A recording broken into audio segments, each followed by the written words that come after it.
It's the Opperman Report. And now, here is investigator Ed Opperman. Okay, welcome to the Opperman Report. I'm your host, private investigator Ed Opperman. You can find me at Opperman Investigations and Digital Forensic Consulting through my website, emailrevealer.com, or you can just contact me directly at oppermaninvestigations@gmail.com. Our guest today is Jefferson Morley. Now, you can find him at jfkfacts.substack.com. He's also on Twitter at Jefferson Morley. He's also got a website, jeffersonmorley.com, don't you? Yes. Yeah, that's right. Fine. Author of many, many books about the CIA, Scorpion's Dance, the Presidents, the Spymaster and Watergate. Another one, main one, is Our Man in Mexico, Winston Scott and the Hidden History of the CIA, The Ghost, The Secret Life of CIA Spymaster, James Jesus Angleton. Incredible work working on the CIA. Jefferson Morley, are you there? Yes, I am. Thanks for having me, Ed. No, thank you so much. And the audience should know Jefferson Morley's a cool guy. He's not a diva. I had to ask him to reschedule at the last second. He was very accommodating to me, so I really appreciate that. Who is Jefferson Morley? Explain to the audience, who is Jefferson Morley? So I am a career Washington journalist. I've been in Washington journalism for about 40 years as an editor at liberal weeklies like The New Republic and The Nation. I spent 15 years as an editor and reporter at The Washington Post. I've worked for Salon, Slate. I've written freelance for New York Review of Books, American Prospect, lots of publications. So my specialty is the CIA. My 3 books, which you mentioned, concern the early days of the CIA from its founding in 1947 through the mid-1970s. My journalism more widely is about the national security agencies and the intelligence community, but that's by no means all that I do. I've also written a book about the early history of Washington, D.C., Snowstorm in August. So I'm a career Washington journalist and especially interested in the JFK assassination, which I write about at jfkfacts.substack.com, covering the latest developments in the JFK story. So that's, kind of who I am. Also do speaking engagements, too. If people want to go to jeffersonmorley.com, you can hire him as a speaker to come speak at your event. Edits and publishes books for upcoming authors. Great source. Let me ask you a question, though. You've chosen your life's work to be a study of intelligence and central intelligence agencies. Any repercussions? No. People ask me that all the time. Am I afraid? No. I think that it's very easy to overestimate one's importance. I think if you start worrying about things like that, you can get into a spiral of paranoia, which I think life's too short. I don't want to do that.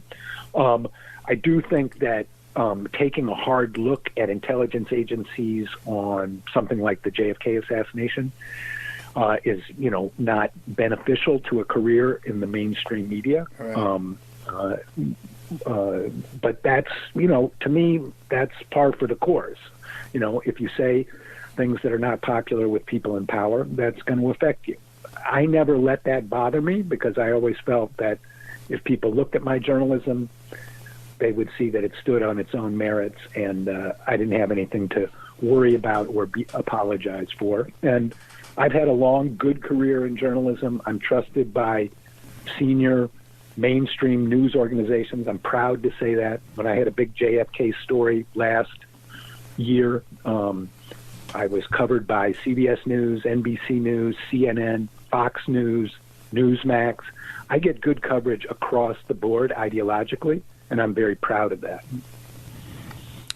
And how much do you find intelligence influence in the mainstream media? Well, that's real. I mean, yeah. I don't look at it as a conspiratorial phenomenon, I look at it as a cultural phenomenon. Mainstream news organizations are, almost by necessity, somewhat aligned with the government, and especially on intelligence issues. In order, if you want to cover the CIA for the Washington Post or the New York Times or the Wall Street Journal, you need to have access to agency officials. And if you are too skeptical or adversarial towards those officials, you don't get access and you can't really cover them. So there is a kind of built-in bias towards the government in media, especially in large news organizations. That's a reality. Does that mean the CIA has infiltrated the media? I mean, they have in the past. We know that. Is that going on now? I think we'd be foolish to deny the possibility, but I'm not going to assert that that's true if I don't have any evidence of it. So, to me, the bias is a cultural and institutional phenomenon, not a conspiratorial phenomenon. I don't rule out the conspiratorial explanation, but I think that, it's a common culture, and people tend to identify with the government for a variety of reasons. I don't think that that's necessarily corrupt, but it's real. Yeah, I get that a lot. How dare you speak to so-and-so? and treat them with respect after they're ex-FBI or ex-CIA. How dare you, Ed? And treat them like a normal or a human with respect. What do you find more oppressive in your reporting? Capitalist interests or intelligence interests?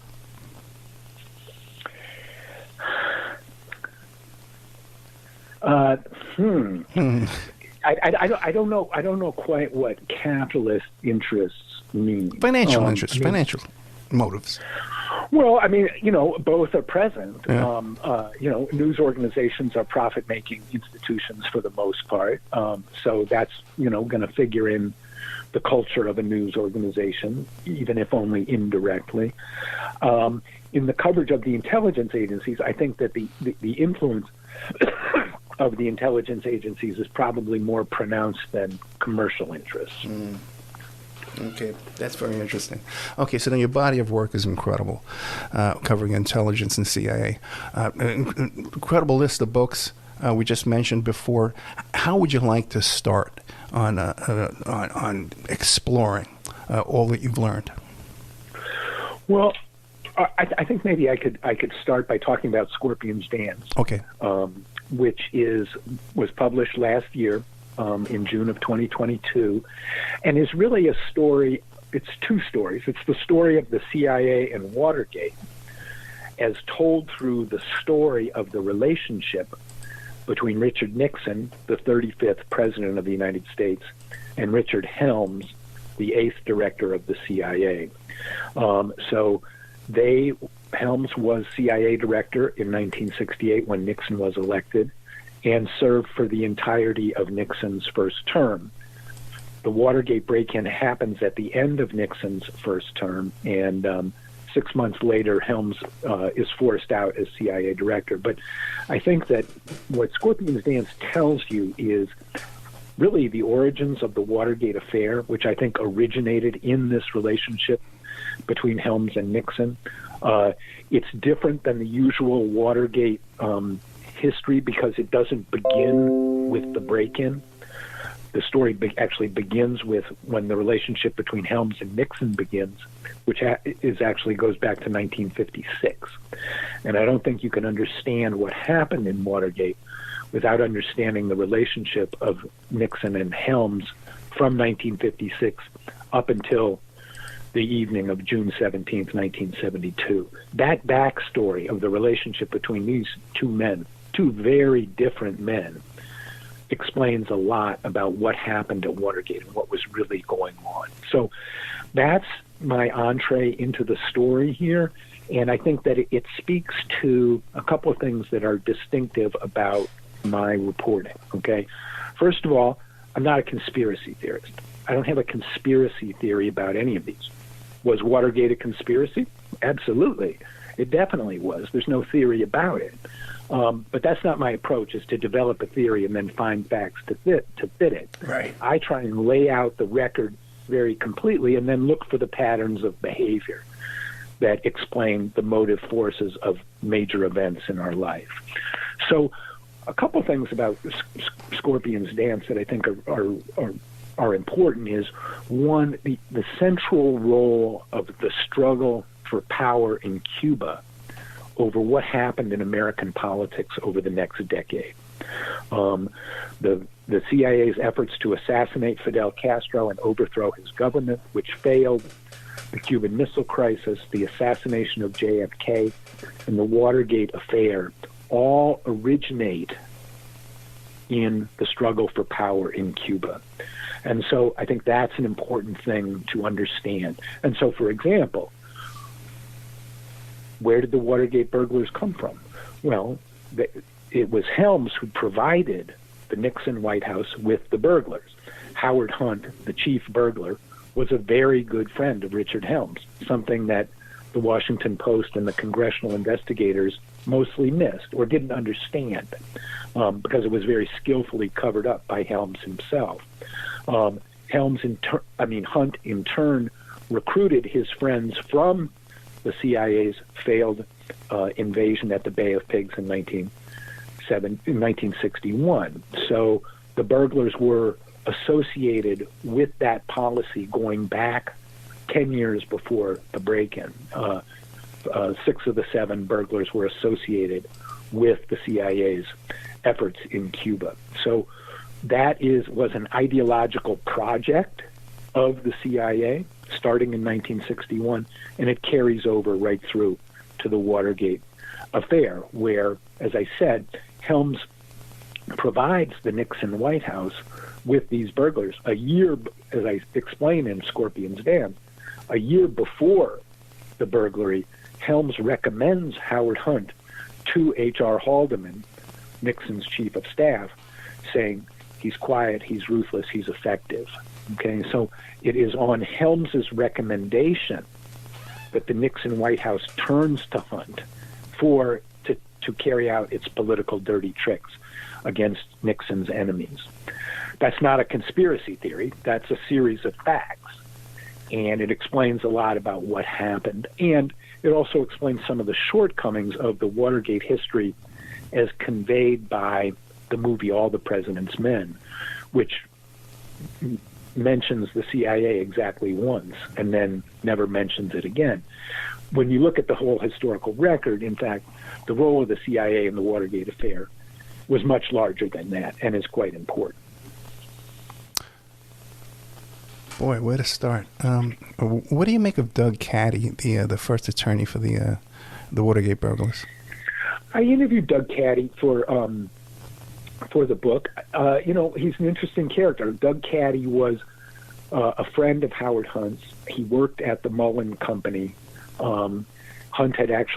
Caddy told me the story of how Hunt had recruited him for CIA work, which Caddy turned down because he was a gay man and he was not willing to come out publicly with that at that time. And he felt if he worked for the CIA, that would come out in terms of getting a security clearance. And so Caddy turned Hunt down. But what Caddy's story told me was that Hunt, although nominally worked, out of the CIA after 1970, was in fact continuing to work for the CIA in an undercover capacity right up to the time of the Watergate burglary, which makes a hash of the CIA statements that these were men who retired and we had no dealings with them since. That was a lie. Helms had lots of dealings with Hunt and James McCord after their retirement and before the burglary. So I thought Caddy was a useful witness and a good source for one piece of the story. Yeah, very likable fellow too. I did the first radio interview with him, and he's for 10 years ago. A very likable guy. What do you make about these theories about the Watergate burglars also being involved in the JFK assassination, since that's your specialty? I mean, I've looked at those theories. I don't see that there's much to them. I mean, it is interesting that at the end of his life, Howard Hunt made some kind of murky statements about possible CIA involvement. Those statements are interesting because they're what lawyers call an admission against interest. Howard Hunt was a defender of the CIA. He was a strong believer in its mission and always defended it. So for him to come out and suggest that CIA people were involved in the assassination of Kennedy is interesting because that's not something he would normally say. It was not in his interests to say it. So as an admission against interest, it was interesting. The problem is Howard Hunt was a scoundrel and a liar. And in the course of making those statements, he also made statements that were exactly the opposite. Sometimes he would say, yes, CIA people were involved in what he called the big event.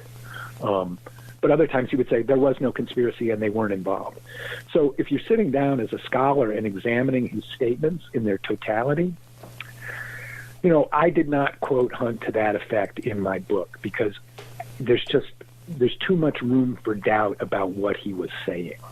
So some people jump on that and say, oh, Howard Hunt's deathbed confession. Well, he wasn't on his deathbed, and it wasn't a confession.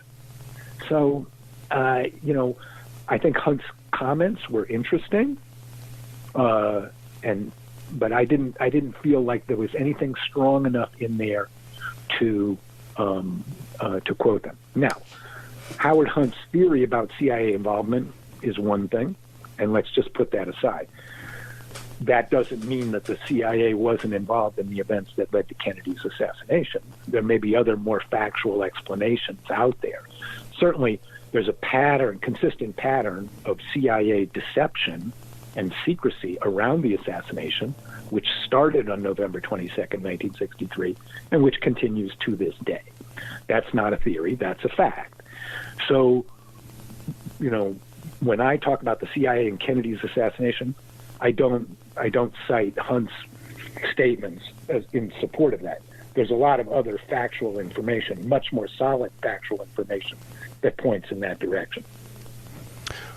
What do you think the motive was for the Watergate burglary? Yeah.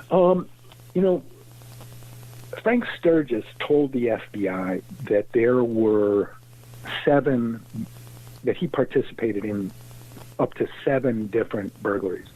And so I think, and I believe Sturgis on that, these were break-ins at the offices of the Chilean government in the United States, the Chilean embassy in Washington, the Chilean officials at the UN in New York. And so the burglars were created to carry out political missions on behalf of the White House, basically looking for blackmail information about Democrats that Nixon could use in the 72 election. And so I think that the Watergate burglary was just part of that larger project, which was to obtain blackmail information about Democrats, about Ted Kennedy in particular, because Nixon thought that he might be running against him in 72, and he wanted information that he could use to impugn, defame Ted Kennedy. The Watergate burglary in particular, I think there's a lot of circumstantial evidence that they were looking for blackmail information. When the burglars were caught, they were not in the office of DNC Chairman Larry O'Brien. They were in the office of one of his secretaries, and that was not used very much, but was used, as the secretaries later said, for personal conversations that involved visiting Democratic officials, that involved their love life. And I think that's, in particular, what they were looking for at the Watergate was blackmail information about Democrats. There's a lot of evidence to support that. Call girls. Prostitution. Yes. This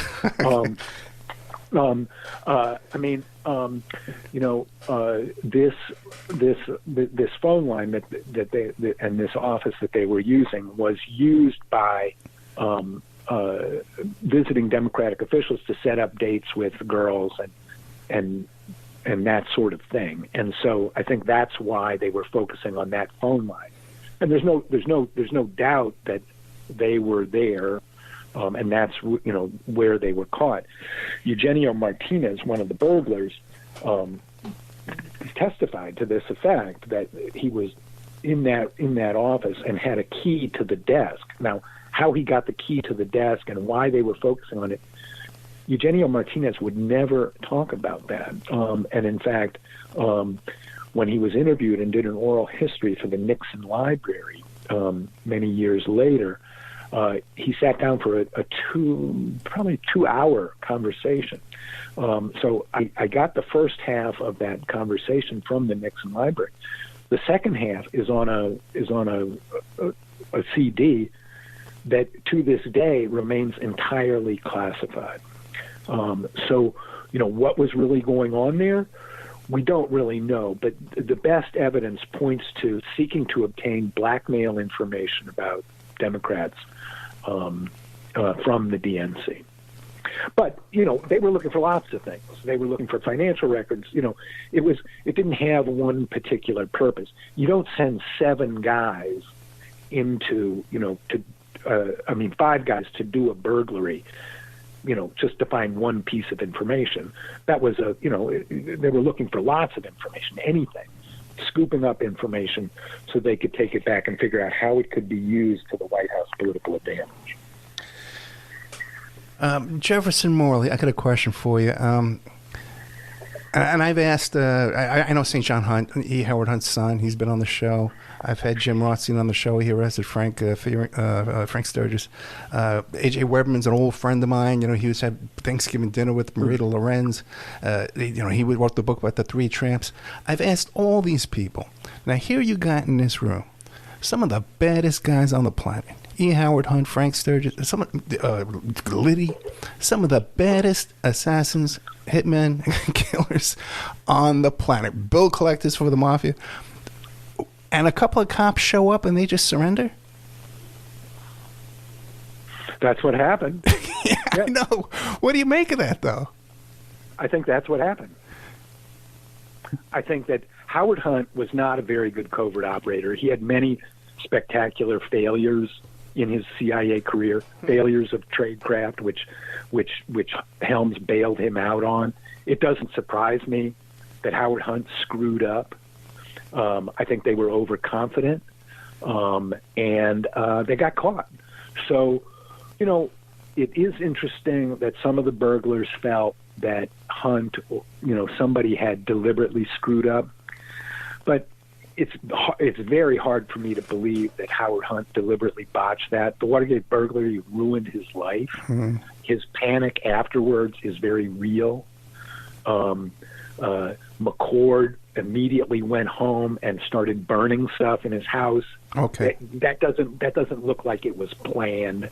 So, I think that they screwed up. They were overconfident, and they screwed up. I don't believe that it was deliberately botched. Okay, but possibly set up? I saw no evidence of that. Gotcha. What do you make of Ted Shackley being out, having to be parked out in front? I think it was his day off, right? I don't know anything about that. I might be pronouncing the name incorrectly, but he was like the local sheriff with some CIA background. He just happened to be out in front on his day off. Okay, I'm probably getting. No, go ahead. Ted Shackley, the undercover officer. Yeah. I'm blanking on his name. I mean, it happens. Just because something's unlikely doesn't mean that it's a conspiracy. I saw no evidence to point to that as somehow a setup. I think it was, hey, something big happened. A cop was on the scene. He jumped on it. That's not surprising to me. I agree with you. Yeah, the simplest explanation is often the correct explanation, and it's a small world. It really is. It's fascinating what a small world it is. Now, what was the dance, the Scorpions dance that took place after the capture? The Scorpions dance refers to the dance between Helms and Nixon. Yeah. And a big part of the book is describing the dynamic between these two men, who were very different. Okay, Helms is kind of the epitome of an East Coast establishment figure. Went to Williams College. His grandfather was the president of the International Bank of Settlements, an important multilateral financial institution. His father was a corporate executive at the Aluminum Corporation of America. Really a guy who's a product of the American establishment. Very well spoken, lots of friends in Washington, in the press, in the Congress, in the federal government. And Nixon is very much the opposite. He comes out of nowhere. He's a poor boy from rural California. And he never let you forget it, said Bob Haldeman, his chief of staff. He was put upon. He had a chip on his shoulder. He never got the advantages in life that a guy like Dick Helms had. And so he comes to his relationship with Helms with a lot of suspicion against the CIA in general and also against Helms personally. Nixon thought that Helms, because he came from the East Coast establishment and had this kind of pedigree, that he must be some kind of liberal. And in that regard, he was totally wrong. Dick Helms was very anti-communist, very conservative. And in fact, throughout Nixon's first term, Helms was, in some ways, his most loyal supporter, even more supportive of Nixon than other members of his cabinet. When Nixon made the very controversial decision to invade Cambodia in 1970, a lot of people, including his Secretary of State and Defense Secretary, were against it and said, don't do it. And Helms, in contrast, lined up with Nixon and Kissinger and said, do it. So politically, culturally, they were very different. Politically, they were actually very much aligned. And Helms was an astute operator who understood Nixon's inferiority complex and appealed to him. And, there's multiple times you hear on the White House tapes, let's get rid of Helms. Maybe we should fire that guy. Nixon just kind of blowing off steam and musing. And so, his job was in jeopardy, but Helms was clever and astute, a good judge of character and personality. And he figured out how to stay on Nixon's good side. Well, that working relationship that they had established was put under tremendous pressure after the Watergate burglars are arrested. Because think of this, Ed, right? Helms has provided these burglars to his president, right? Helms regarded it as his job. If the president wants it, you do it. No questions asked. That was the way he handled his directorship of the CIA. So the burglars are arrested. Well, Nixon expects Helms to bail him out, which is why he goes to Helms right away within a week and tries to get Helms to kill the FBI investigation. And that results in the conversation on June 23rd, 1972, 1 week after the break-in, where Nixon calls in Helms, and when he's prepping for the meeting, Nixon talks to Haldeman, and he says, you tell him, Bob, that if he doesn't help us, it's going to blow the whole Bay of Pigs thing. Wow. And, what was that? And so Scorpion's Dance really unpacks and provides, I believe, the most convincing explanation for that. Now, Haldeman, in his book, said that the whole Bay of Pigs thing was kind of Nixon's code for JFK's assassination. And people have argued about that and all that. My book shows that Haldeman was definitely correct. It was Nixon's coded way of talking about JFK's assassination. And the proof is found in a White House tape that happened 8 months earlier, in October 1971. Let me explain the backstory of the whole Bay of Pigs thing. As soon as Nixon came to office, he started sending his other aide, John Ehrlichman, over to Langley with a mission. And he wanted to get secret CIA documents about a bunch of things that had happened in the history of the agency. Nixon, like most presidents, wanted to make sure he was in control of the CIA. And so Ehrlichman, at Nixon's behest, presses Helms for secret CIA material on the Bay of Pigs. And Ehrlichman goes to Langley headquarters every 6 months or so, starting in 1969. So multiple times. And every time he goes, and Helms brings him in and says, "Nice to see you, John," shakes hands, "You're a good man, tell me what you want, I'll be glad to obey." And Ehrlichman comes back every time empty-handed.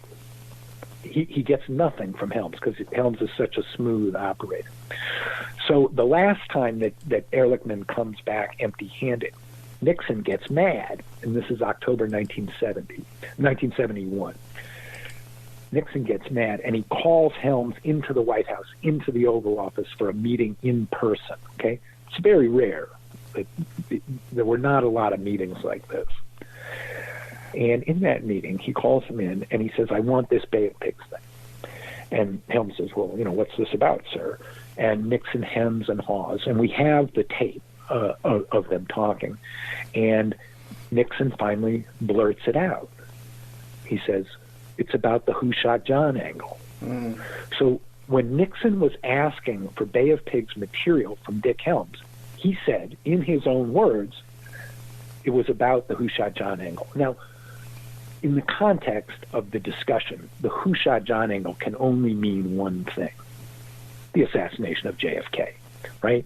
So Nixon thought that there was something in the Bay of Pigs material, which he had been seeking for years, repeatedly asking for.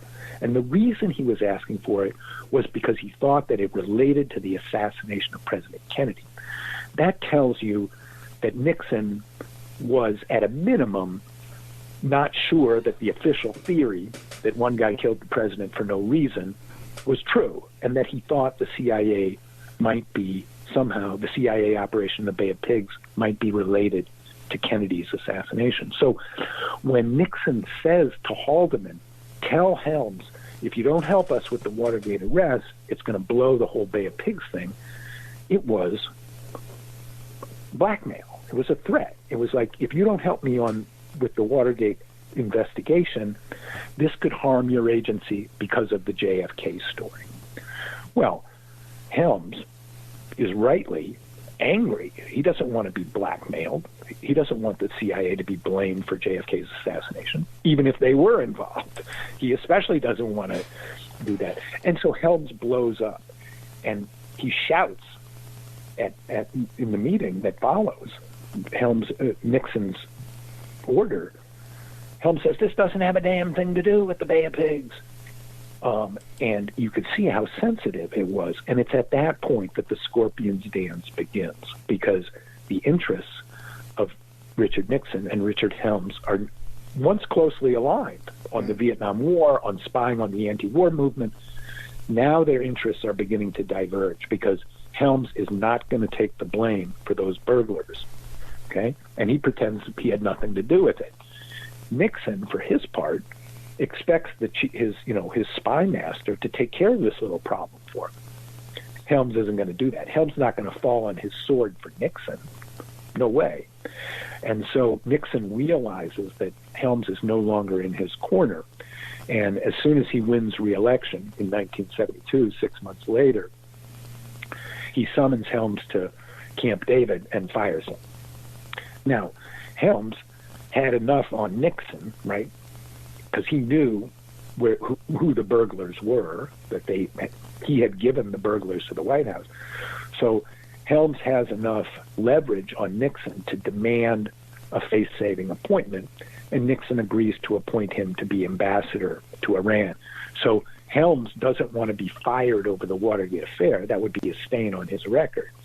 So he manages this face-saving appointment, and he moves on. And he goes to Iran, and he's out of the country as the Watergate affair engulfs Nixon. But in that period is the Scorpions dance, where these two very powerful men are circling around each other, and each one can kill the other, and they both know it, and they have to figure out how are they going to make this, how are they going to handle this situation. So that's the core of the book, is the dance between Helms and Nixon once the Watergate burglars are arrested. Okay, we're talking to Jefferson Morley. The book we're talking about right this minute is Scorpion's Dance, The President, the Spymaster, and Watergate. And if you listen to the way he tells the story right now, live on, off the top of his head, I can only imagine what's in the book. But explain to me quickly, what could be the only nexus then? Is the Watergate burglars were also involved in Bay of Pigs, Cuba, terrorism down there, and what else could their connection then be to JFK other than these same Watergate guys were down there at JFK? I don't think they were. I mean, there's allegations Hunt was in Dallas. Yeah, I don't think those, by his nephew. I don't think by his nephew.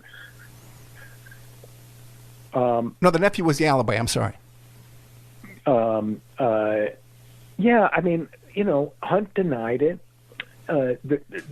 There's no convincing evidence to me that Howard Hunt was there or that the Watergate burglars were involved in the assassination.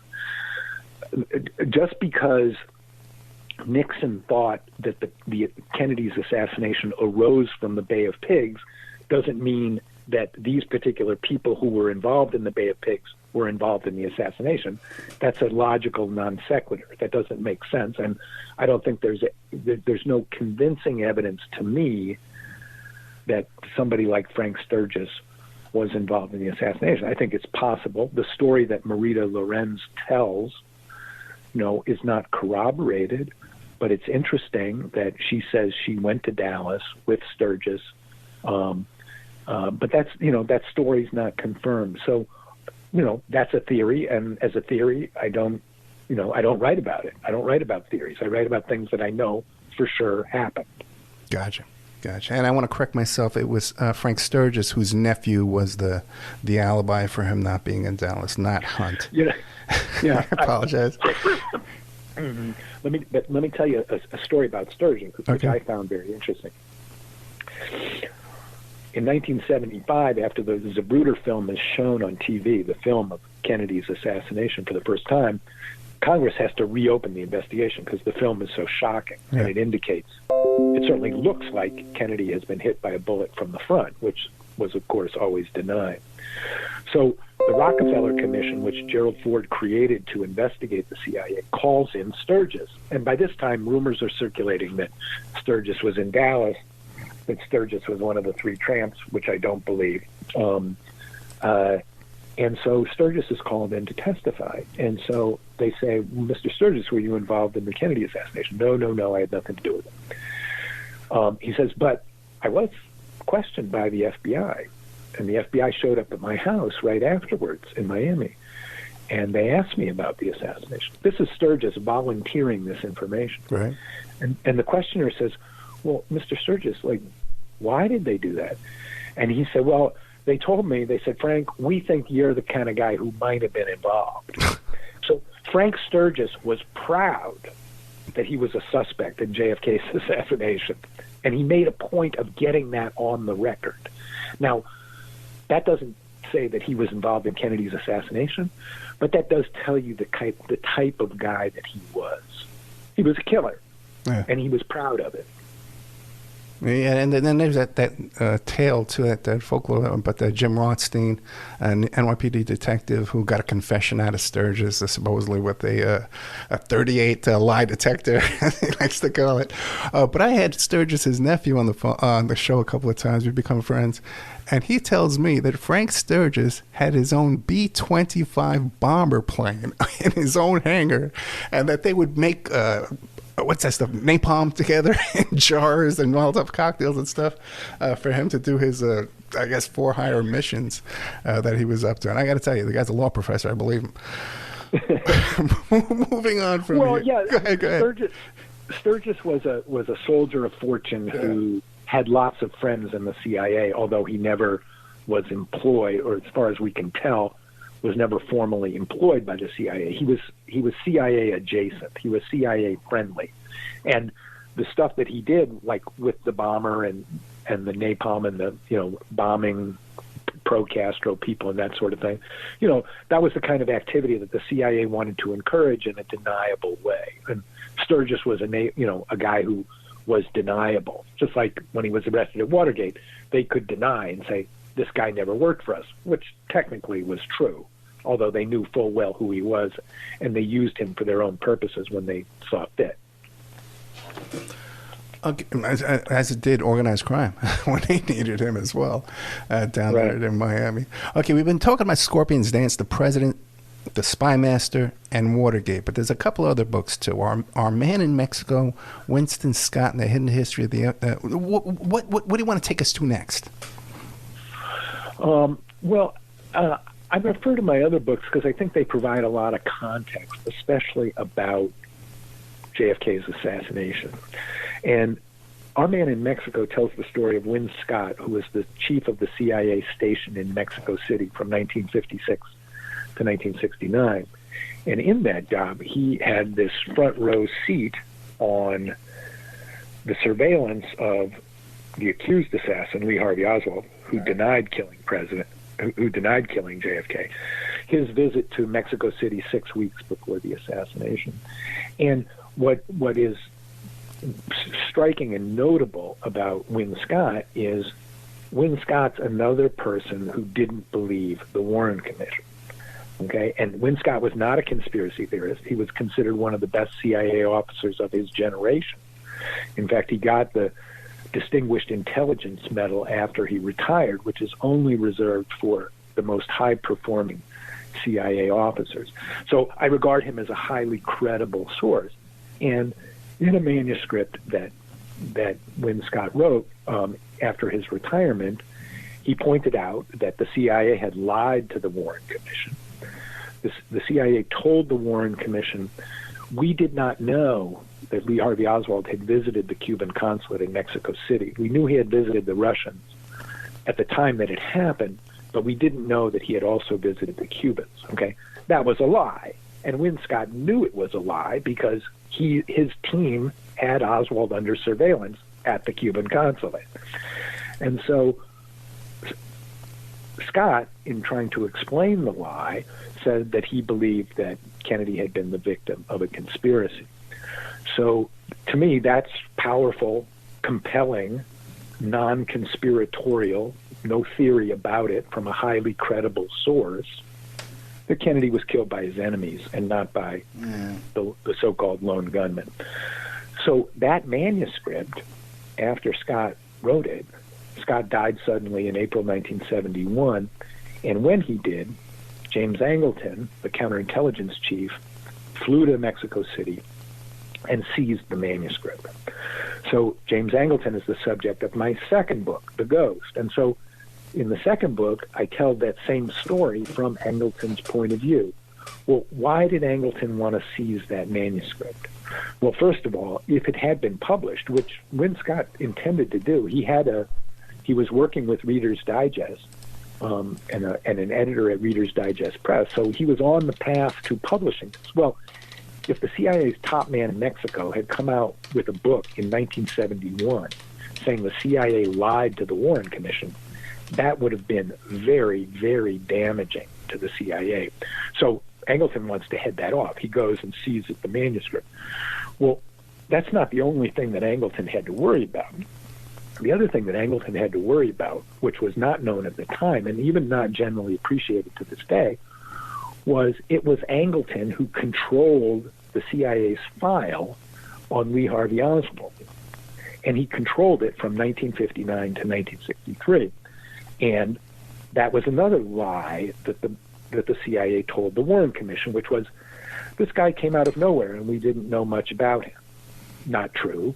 We now know that Angleton's people had been monitoring Oswald's movements, his political activities, his personal life, for 4 years before Kennedy was killed. And I mean, closely monitoring it. Everywhere Lee Harvey Oswald went, from November 1959 to November 1963, James Angleton's staff was informed every step of the way. And that's something that Angleton desperately needed to hide. And the CIA continues to try and hide that or obscure that fact. Now we know that it's, now we know that the story of the lone gunman was very deceptive, that senior CIA officials like Angleton knew all about the man who supposedly killed Kennedy. So the second book explains a little bit more. The Ghost explains what was going on in Our Man in Mexico. And then Scorpion's Dance kind of fills out the picture even more. These doubts about the Warren Commission were not the work of quote-unquote conspiracy theorists. They were the work of men at the highest levels of U.S. government, like Richard Nixon, like Win Scott, like James Angleton. They all knew that there was something extremely sensitive about the Kennedy assassination, that they had to make sure certain information didn't get onto the public record. The who shot John angle, these were things that they could never talk about publicly and that had to be controlled. And that's really what the trilogy of spies, my 3 books about the CIA, tell you, is how important, how the Kennedy assassination resonated in the upper levels of the CIA and in the White House from November 22nd, 1963 on. And also the backstory that they never wanted to tell of how much they knew about Oswald before the assassination. I want to ask you about that, but before I do, very interesting that James Angleton was also the fellow that was found rifling through that, what was it, Mary Pinchot Meyer, the mistress of Yeah. After Mary Meyer, who was a girlfriend of JFK's, was killed in Washington in October 1964, Angleton, who was a friend of hers, and Angleton was actually also had been a social friend, not a close friend, but a social friend of Kennedy himself, went to Mary Meyer's house in an effort to recover. It wasn't really a diary, according to her friends. It was kind of a sketchbook where she did sketches and wrote her personal observations. But there is no doubt that Angleton wanted to get it, and there's no doubt that he got it.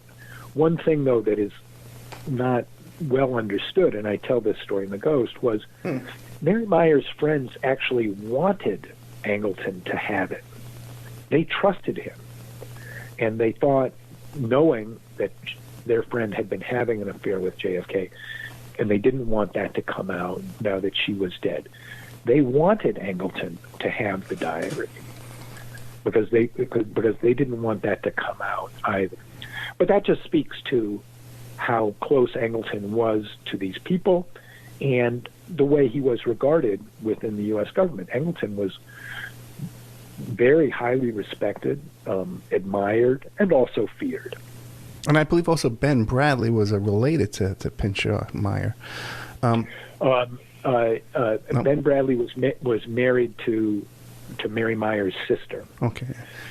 Well, off the top of my head, this is all by memory, my top of my head. Okay, I don't have a lot of notes. But real quick, I wanted to ask, because we're running out of time. I only got about 4 minutes left, and I hate to rush like this, but I understand that U.S. intelligence actually had recording devices, listening devices inside both the Russian embassy and the Cuban embassy in Mexico, and should know everything that went on inside there. Am I correct or no? They definitely had wiretapping devices inside those inside the Cuban embassy. It's not clear that they ever penetrated the Soviet embassy in Mexico City, and they had all the telephone lines tapped. So yes, it's and also they had photographic surveillance. At the Cuban consulate, they had a pulse camera on the door, so every time the door moved, a photo would be snapped.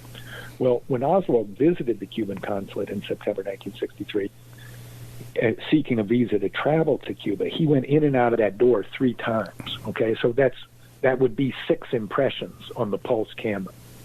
None of those photographs ever showed up. The CIA said falsely that the camera wasn't working that day. The House Select Committee on Assassinations obtained the records. The camera was working that day. And 2 CIA officers said that Win Scott later had showed them photographic photos of Oswald coming and going. Those photographs never surfaced. So, yes, the CIA playing dumb around Oswald's visit to Mexico City, is at a minute, it's deceptive. They did not come clean about what they had, and there's every reason to believe that photographs and tapes made of Oswald were made of Oswald and were never shared with investigators. Once again, we've been talking to Jefferson Morley. You can find him at jeffersonmorley.com. Morley is spelled Morley. jfkfacts.substack.com. You can hear what he's telling us off the top of his head, so you can just imagine what's in his body of books here. Several books, okay?